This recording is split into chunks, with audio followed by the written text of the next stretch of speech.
नमस्ते अनि वेलकम मेरो यो कार ब्लग्स च्यानलमा स्वागत अनि अभिवादन टक्राउँदै यतिखेरको बसाइमा तपाईहरु माझमा म सुरेश दुबईबाट उपस्थित भइसकेको छु। फेरि पनि अर्को एउटा सानो तपाईहरुलाई हेल्पफुल भिडियो लिएर उपस्थित भइसकेको छु। यहाँहरुलाई के कस्तो लाग्छ आफ्नो प्रतिक्रियाहरु दिन चाहिँ नबिर्सनु होला भन्न चाहन्छु। र सुरु गरौँ। आजको टपिक्स रहेको छ भिजिटमा मैले अन्य अरु कन्टेन्टहरु पनि हालिरहेको छु हैन। अरु अस्तिको कन्टेन्टतिर पनि मैले यो भिजिटमा आउँदा के कुराहरु चाहिँ हामीले सिक्नुपर्छ, के कुराहरुको चाहिँ कुन चाहिँ क्राइटेरिया हामीले फलो गर्नुपर्छ भन्ने बारेमा मैले अस्ति अरु भिडियोमा पनि हालिसकेको छु। फेरि पनि यहाँहरुलाई फेरि त्यसकै पार्ट 2 पार्ट 3 अपलोड गर्न गइरहेको छु। यो भिडियो बनाउन गइरहेको छु तपाईहरुको लागि जो चाहिँ तपाईहरु नेपालबाट भिजिटमा दुबई आउँदै हुनुहुन्छ अथवा चाहिँ तपाई दुबई अलरेडी आइसक्नु भएको छ र तपाई कामको खोजीमा हुनुहुन्छ, स्पेशली रेस्टुरेन्ट लाइनको कामको खोजीमा हुनुहुन्छ भने चाहिँ यो भिडियो अन्तिमसम्म नै हेरेर के कस्तो लाग्छ प्रतिक्रिया दिनु होला भन्न चाहन्छु। र सुरु गरौँ। अब यतिखेर तपाई सोच्दै हुनुहुन्छ म दुबई जानु छ अथवा चाहिँ दुबईमा गएर चाहिँ म भिजिट भिसा निकालेर दुबई जान्छु अनि त्यसपछि जब सर्च गर्छु, जब खोज्छु रेस्टुरेन्टमा एज अ शेफको लागि, एज अ हेल्पर हैन, कुकको लागि चाहिँ म जब खोज्छु भनेर चाहिँ तपाई त्यो खालको इन्फर्मेसन गरेर तपाईहरु दुबई आउँदै हुनुहुन्छ भने चाहिँ तपाईले जान्नै पर्ने कुराहरु चाहिँ के हुन् त भनेर तपाईहरुलाई थोरै जानकारी गर्न चाहन्छु। मेरो एक्सपिरियन्स वाइज तपाईहरुलाई मेरो एक्सपिरियन्स शेयर गर्न गइरहेको छु है त। तपाई यदि नेपालबाट दुबई आउँदै हुनुहुन्छ भिजिटमा भने अहिले त एकदमै धेरै गाह्रो छ भिजिटमा आउनको लागि पनि हैन। सो तपाईहरु दुबई आउँदै हुनुहुन्छ, फ्रेशर हुनुहुन्छ, फर्स्टचोटि दुबई आउँदै हुनुहुन्छ भने चाहिँ तपाईले ध्यान दिनुपर्ने कुरा ध्यान दिनुपर्ने कुराहरु चाहिँ के छ भने तपाई भिजिटमा आउनुहुन्छ यहाँनिर दलालीहरु अथवा चाहिँ दलाली पनि के भन्ने हो है, दलाली भन्यो भने फेरि नराम्रो सोच्ला हैन। सो एजेन्टहरु मार्फत तपाई आउँदै हुनुहुन्छ हैन, एजेन्टलाई 3 लाख 4 लाख पैसा बुझाएर तपाई भिजिटमा आउँदै हुनुहुन्छ भने चाहिँ तपाईहरुले यो जान्नुपर्ने कुराहरु चाहिँ सचेत रहनुपर्ने कुरा के हो भने तपाईहरुले पासपोर्ट कहिले पनि एजेन्टहरुलाई नदिनुस् हैन, पासपोर्ट नदिनुस्। अनि जति पनि तपाईले डलरहरु के साटेर ल्याउनु पर्छ भनेर छ त्यो पैसाहरु नदिनु होला। किनभने एजेन्टलाई तपाईले डलर दिनुहुन्छ, उनीहरुले यहाँ लिएर तपाईलाई रुम रेन्ट नै तिराउँछ क्या। त्यही पैसाले तपाईलाई रुम रेन्ट खानाको कटाएर लास्टमा 2 महिनाको भिजा लगाइदिएको हुन्छ हैन। 2 महिनासम्म उनीहरुले पनि जब खोज्छ, प्रयास गर्छ, नगर्ने हैन, प्रयास गर्छ हैन, राम्रो बन्न खोज्छ, तर हुँदै पनि एजेन्टहरुले गर्न सक्दैन क्या हैन। गर्न सकिरहेको कतिपय हुँदैन, सबैलाई त भन्दिनँ, कतिपय चाहिँ ठग नै छन् क्या दुबईमा हैन। जति पनि ठगहरु छन् नि अरूको पैसा जुन भिजिटमा बोलाएर पैसा असुलेका छन् यी ठगहरुदेखि चाहिँ एकदमै होशियार रहनु होला भन्न चाहन्छु। र दुबईमा धेरै ठगीहरु भनेको नि नेपालीहरु पनि धेरै ठगहरु छन् क्या। यहाँ नेपालीहरुले नेपालीलाई नै कति ठगेर रोइरहेको अवस्थाहरु मैले पनि देखेको छु। सो त्यो कारणले गर्दाखेरि तपाई भिजिटमा आउँदै हुनुहुन्छ भने काम सिकेर आउनुस् हैन। नेपालमा बरु 2 महिना 3 महिना 2-4 हजार पैसा तिरेर तपाईले 1 महिनाको ट्रेनिङ अथवा चाहिँ हैन कुक सम्बन्धी एटलिस्ट बेसिक कटिङहरु मात्रै सिकेर आउनुभयो भने यहाँ जब पाइन्छ, मजाले पाइन्छ। यहाँनिर चाहिँ बस्ने कोही आफन्तीहरु हुनुहुन्छ भने आफन्तीकोमा आएर बस्नुहोस् 2 महिना अथवा चाहिँ तपाईले लिएर आउनुभएका डलर लिए भने बेड स्पेसमै बसेर पनि आफूले जब खोज्न सकिन्छ। तर चाहिँ यो एजेन्टले चाहिँ तपाईलाई के गर्छ भने तपाईहरुलाई नेपालबाट लिएर आउँछ, नेपालबाट लिएर आइसकेपछि 12-15 जना अट्ने एउटा रुम राखेको हुन्छ, डबल तिर्पल बेड राखेर हैन। अनि त्यसपछि तपाईलाई 2 महिनासम्म त्यही हो राख्ने हैन, खाना खुवाउने राख्ने, तपाईको डलर नसकिन्जेलसम्म उनीहरुले राम्रै गर्छ, जब खोज्दिने प्रयास गर्छ। 2 महिनापछि दलेहरु फरार हुन्छ क्या। तपाईसँग डलर सकिसकेपछि, पैसा सकिसकेपछि दलेहरु फरार हुन्छ क्या। त्यसपछि तपाईलाई गाह्रो हुन्छ क्या। त्यसपछि न तपाईसँग पैसा हुन्छ, न आफन्ती चिन्जानको मान्छे हुन्छ हैन। यहाँ परदेश हो नि त हैन। अब कतिजनालाई चाहिँ अब कतिले 1 दिन 2 दिन आफन्तीकोमा पनि 1 दिन 2 दिन 4 दिन 5 दिन 1 हप्ता 10 दिन बस्न सकिन्छ हैन। त्यसपछि त्यो भन्दा धेरै त हामी बस्न सकिन्न हैन। सो त्यो कारणले गर्दाखेरि दलेसँग एकदमै होशियार रहनुस्। आउनु चाहनुहुन्छ भने बरु भिजिटमा आफन्तीहरुको उसमा आउनुस्, आएर बस्नुस्। अनि त्यसपछि जब सर्च गर्नुस् यहाँनिर अनलाइन। अस्ति नै भनेको थिएँ मैले अर्को भिडियोमा पनि सीबी प्रिन्ट गर्नुस्। सीबी प्रिन्ट गरिसकेपछि टक्क लाएर चाहिँ तपाईको गइसकेपछि त्यहाँनिर जुन सीबीहरु तपाईहरुले अपलोड गर्न सक्नुहुन्छ हैन, सीबी अपलोड गर्न सक्नुहुन्छ। वहाँ गएर इभन द रेस्टुरेन्ट लाइनमै गएर पनि तपाईले आफ्नो भिडियोहरु अपलोड गर्न सक्नुहुन्छ हैन। भिडियो अपलोड भिडियो भन्नु आयो सरी, सीबी अपलोड गर्न सक्नुहुन्छ हैन। सीबी अपलोड अनलाइनबाटै गर्दा पनि भयो। तपाईँको रेस्टुरेन्टमा पनि गएर तपाईँले सिभी अपडेट गर्न सक्नुहुन्छ क्या। रेस्टुरेन्टमा गएर होइन म चाहिँ ल यसै गरेर चाहिँ म आइरहेको छु कामको लागि भनेर तपाईँले बेसिक नलेजहरू उनीहरूलाई सेयर गरेर सिभीमा मेन्सन गरेर गर्नुभयो भने तपाईँहरूलाई एकदमै सजिलो हुन्छ। यदि तपाईँले काम सिक्नु भएको छैन भने चाहिँ एकदमै गाह्रो हुन्छ है। म पनि एज अ रेस्टुरेन्टमा काम गर्छु, म एज अ सेफ होइन। म अब 10-15 वर्षदेखि म दुबईमा छु। सो मैले सकेसम्म मैले कसैलाई त्यस्तो रिकमेन्डेड गर्छु होइन। कतैबाट त्यस्तो अफरहरू आयो भने मैले बुझेअनुसार अथवा चाहिँ हाम्रै कम्पनीमा चाहिँ त्यस्तो भ्याकेन्सीहरू भयो भने म भन्ने गर्छु साथीहरूलाई। 1-2जनालाई काममा पनि लगाएको छु होइन।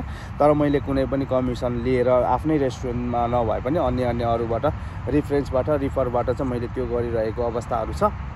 सो गाइस तपाईँहरू पनि रेस्टुरेन्टमा एज अ कुकको लागि आउँदै हुनुहुन्छ भने चाहिँ प्लिज तपाईँहरूले एकदमै होसियार हुनु होला। दलेहरूसँग एकदमै होसियार भएर तपाईँहरू भिजिटमा आउनु होला। यदि तपाईँ भिजिटमा दुबईमै हुनुहुन्छ भने चाहिँ यो काम गर्न सक्नुहुन्छ। तपाईँ आफै सिभी बनाएर यहाँ दुबईमा मेट्रो छ होइन, ट्याक्सीमा जान त सकिँदैन, तर मेट्रोमा गएर पनि तपाईँको जेएलटी मरिना अथवा जहाँ मेट्रोहरूको अथवा चाहिँ बसको बसहरू लागेको हुन्छ त्यहाँ गएर चाहिँ तपाईँहरूले गएर सिभीहरू अपडेट गर्न सक्नुहुन्छ, अपलोड गर्न सक्नुहुन्छ होइन। सिभीहरू लगेर अपडेट गरिदिनुहोस्, रेस्टुरेन्टमै जानुहोस्। रेस्टुरेन्टमा गएर चाहिँ ल म चाहिँ यसरी भिजिटमा छु भनेर तपाईँहरूले जबको लागि रिक्वेस्ट गर्न सक्नुहुन्छ होइन। नत्रदेखि अनलाइनतिरबाटै नि गर्दा हुन्छ। इन्डिड भयो, डुबिजेल भयो, अनि त्यसपछि अन्य लिङ्कडिन भयो, अन्य अरू वेबसाइटहरू छ होइन। अरू वेबसाइटबाट तपाईँले जागिर खोज्न सक्नुहुन्छ क्या। कुकको लागि चाहिँ स्पेसल्ली सजिलो छ। तपाईँ यदि एक्सपिरियन्स वाइज हुनुहुन्छ अथवा चाहिँ नेपालमै अथवा चाहिँ इन्डियामा कतै पनि तपाईँहरूले काम गर्नुभएको छ भने चाहिँ एकदमै सजिलो हुन्छ क्या। नत्रदेखि एकदमै गाह्रो छ दुबईमा है। तपाईँहरू चाहिँ त्यही भन्छु म, दलेहरूसँग पैसा नफसाउनु होला। दलेहरू यति हरामी निस्केका छन्, म सबैलाई त भन्दिनँ, तर म्याक्सिमम दलेहरू यति हरामी छन् कि दुबईमा होइन। यहाँ अब अहिलेसम्म यहाँ मैले पैसा उठाउन सकेको छैन क्या। कति दलेहरूसँग होइन, कति भाइहरूको पैसा खाइदिएर होइन। सो उनीहरूलाई कहिले मोबाइल अफ गरिदिएको छ होइन, कहिले ल काम हुन्छ भन्दै उनीहरूले पासपोर्ट झुलाइदिएको छ होइन। त्यो कारणले गर्दाखेरि दलेहरूलाई पासपोर्ट दिने काम नगर्नुहोस्, आफै लाग्नुहोस् क्या। अरूको रेफरेन्सबाट होइन। तपाईँमा क्षमता छ, तपाईँसँग एक्सपिरियन्स छ भने नि दुबईमा एनी हाउ जब पाइन्छ क्या। यदि तपाईँसँग कुनै एक्सपिरियन्स नै छैन, नलेजै छैन भने चाहिँ गाह्रो हुन्छ क्या। अनि एउटा कुरा तपाईँले मेन चिज भनेको केही नभए पनि बेसिक इङ्ग्लिस जान्नुभयो भने राम्रो हुन्छ। कतिपय भाइहरू अब राम्रोसँग बोल्नै नआउने, इन्टरभ्यू दिनै नसकिने त्यस्तो भयो भने चाहिँ गाह्रो हुन्छ। तपाईँलाई यदि कन्फिडेन्टली तपाईँ बोल्न सक्नुहुन्छ भने होइन, तपाईँलाई कामको बारेमा नलेज छ भने चाहिँ दुबईमा जागिर मजाले पाउँछ क्या। मेरो अब यो 4-5वटा यो 5औँ कम्पनी भइसक्यो दुबईमा होइन, 5औँ कम्पनी हो यो। सो सबैमा पनि म कसैको रिफरेन्सबाट अहिलेसम्म मैले जबमा गएको छैन क्या। जति पनि मैले पाएँ होइन, म 2010मा म पिज्जा हटमा आएको थिएँ।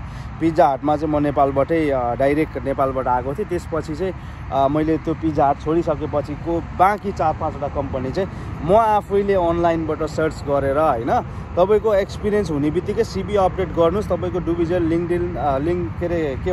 लिङ्कडिनहरू अनि त्यसपछि अर्को अरू अन्य के छ जब सर्चहरू छ होइन, वेबसाइटहरू अथवा चाहिँ एपहरू छ होइन। त्यहाँ गएर तपाईँहरूले अपलोड गर्नुभयो भने तपाईँलाई कल आउँछ क्या, तपाईँको सिभी पर्छ क्या। तपाईँलाई त देखेको हुँदैन नि त होइन। अनि अर्को कुरा चाहिँ सिभी अहिले पहिला चाहिँ के हुन्थ्यो भने सिभीमा फोटो एट्याच नगर्दा पनि हुन्थ्यो। अहिले चाहिँ तपाईँको सिभी एट्याच गरेर अब राम्रो खालको अब कति धेरै अहिले त चेन्ज भइरहेको छ। मोडालिटीहरू राम्रो सिभीहरूको चेन्ज भएको छ। सिभीमा तपाईँले हाइलाइट राम्रो गर्नुभयो भने र तपाईँमा कन्फिडेन्ट छ भने एक्सपिरियन्सको जरुर पनि हुँदैन क्या। तपाईँमा कन्फिडेन्ट चाहिँ हुनु पऱ्यो। मेन चिज भनेको कन्फिडेन्ट हो क्या। कन्फिडेन्ट छ भने तपाईँ बोल्नेको पिठो नि बिग्छ, नबोल्नेको चामल पनि बिग्दैन भन्ने त एउटा उखानै छ नेपाली उखानमा होइन। सो त्यो कारणले गर्दाखेरि बोली नै बिग्छ क्या। दुबईमा पनि बोली बिग्छ। यदि बोल्न सक्नुहुन्छ अथवा चाहिँ तपाईँसँग कन्फिडेन्ट एक्सपिरियन्स छ भने त तपाईँको बोलीमा पनि काम हुने क्या। यदि एक्सपिरियन्स छ तपाईँसँग कुनै चिजको, तपाईँलाई ट्रायलमा बोलाउँछ, ट्रायलमा गएर चाहिँ राम्रो गऱ्यो भने अवश्य पनि जब पाउँछ। कमेन्ट गर्नु होला तपाईँहरू। यदि दुबईमा राम्रो खालको तपाईँहरू बारिस्ताहरू सिकेर आउनुभएको छ भने बारिस्तामा हुनुहुन्छ भने पनि राम्रो स्यालेरी दिन्छ होइन 3-4 हजारभन्दा माथि नै स्यालेरीहरू आइराखेको हुन्छ सरी सो त्यो कारणले गर्दाखेरि गाइस दुबई आउँदाखेरि एकदमै होसियार हुनु भनेको नेपाली एजेन्ट दले भन्छु क्या म चाहिँ होइन यो दलेहरूदेखि एकदमै होसियार रहनु होला गाइस होइन मैले कतिपय दलेहरू अहिले अब यदि यो दलेहरूले जुन मान्छेहरू अहिले पैसा खाएर भागेको छ नि त्यो दलेहरू होइन त्यो दलेहरूले अहिले यो भिडियो हेऱ्यो भने पनि त्यसले मेरो भिडियो हेर्दैन होला क्या होइन अहिले ब्लग हानेर अहिले पुरै तपाईँको पैसा खाएर चाहिँ तपाईँको अहिले मलाई ब्लग हानेर बसेको छ क्या सबैजना हो सो त्यो कारणले गर्दाखेरि यो दलेहरूलाई चाहिँ नेपाल सरकारले पनि यहाँ दुबईमा यार नेपालमा त दले छ यार नेपाल त भ्रष्ट गरिसक्यो भने यहाँ अर्काकै देशमा आएर पनि हामी नेपालीलाई नै लुटिरहेको छ क्या नेपालीले क्या सो नेपालीको विश्वास कसरी गर्ने भन्ने क्या कति धेरै मान्छेहरू पनि हुनुहुन्छ राम्रो मान्छेहरू हुनुहुन्छ होइन तर धेरै चाहिँ कम मात्रामा राम्रो नेपालीहरू छन् क्या यहाँनिर सहयोगी मनको अथवा चाहिँ राम्रो काम गर्ने एजेन्ट भन्न लायकको कमै मात्रामा क्या 100मा 2-3% मात्रै चाहिँ राम्रो एजेन्टहरू दुबईमा छ बाँकी भनेको सब हावादारी अहिले त दुबईमा जो मान्छे भिजिटमा आएर त्यही मान्छे दले भइरहेछ के तपाईँको त्यसको आफ्नो भिजा छैन खल्ली बल्लीमा छ त्यही पनि त्यो मान्छे दले भएर हिँडिरहेछ क्या यहाँनिर किनभने यहाँ अस्ति पनि मैले अर्को भिडियोमा हालेँ अलमराई कसलाई थाहा छ यहाँ कतिजना मान्छेले अलमराईको नाम बेचेर यहाँ मान्छेले पैसा लुटिरहेछन् क्या दलेहरूले क्या बुझेन त्यो कारणले गर्दाखेरि गाइस एकदमै होसियार हुनुपर्छ आफू लुटिसकेपछि आफू होसियार हुनु र लुट्नुभन्दा अगाडि होसियार हुनु भनेको धेरै आकाश पातल फरक हुन्छ त्यो कारणले गर्दाखेरि लुटिनुभन्दा अगाडि 10 चोटि सोच्नु क्या 10 चोटि सोचेर मात्रै अरू दलेहरूलाई पैसा दिनुहोस् अथवा चाहिँ पासपोर्ट दिनुहोस् होइन भने चाहिँ आफूले जति सकिन्छ आफू लाग्ने हो क्या आफू नलागिकन आफूले मनबाट हिँडेर लागिसकेपछि केही हुँदैन म 2010मा म 2016मा भिजिटमा थिएँ बुझ्नुभयो 2016मा तपाईँको मैले 100-150वटा चाहिँ मेरो सिबी प्रिन्ट गरेर म साथीको गाडी थियो होइन त्यतिखेर साथीसँग हिँड्थेँ म अनि बाँकी भनेको म मेट्रोमा जान्थेँ अनि मेट्रोमा गएर नि मैले सिबीहरू कति ठाउँ सिबीहरू अपडेट गरेको छु क्या ड्रप गरेको छु क्या बुझ्नु भएन सिबी ड्रप गर्दै हिँडेँ रेस्टुरेन्टतिर जाँदै होइन अनि ल मेरो चाहिँ यस्तो एक्सपिरियन्स छ ल म चाहिँ कामको खोजीमा छु म चाहिँ भिजिटमा छु तपाईँहरूकोमा यदि काम छ भने मलाई प्लिज अफर गर्नुहोस् भनेर चाहिँ आफू गएर भन्ने हो क्या राम्रो तरिकाले भन्ने त्यहाँ रेस्टुरेन्टतिर नि म्यानेजर हुन्छ अथवा चाहिँ क्यासियर हुएभर के होइन त्यहाँ रेस्टुरेन्टको मान्छेलाई सिबी इन्चार्जहरू हुन्छ त्यहाँनिर होइन उनीहरूलाई लगेर चाहिँ तपाईँले सिबी दिन सक्नुहुन्छ त्यसपछि उनीहरूलाई यदि उनीहरूले रिक्वायर गर्यो भने तपाईँलाई अवश्य पनि कल गर्छ क्या अब होइन अब त्यहाँनिर कति जाने गर्मी छ अझ पैसा खर्च हुन्छ कहाँ जाने कसो गर्ने भन्यो भने केही पनि हुँदैन रुममा बसेर तपाईँको काम हुँदैन क्या यदि तपाईँहरू भिजिटमा दुबईमा हुनुहुन्छ भने गाइस आफै तातिएर मात्रै हो क्या काम पाउने भनेको बुझ्नु भएन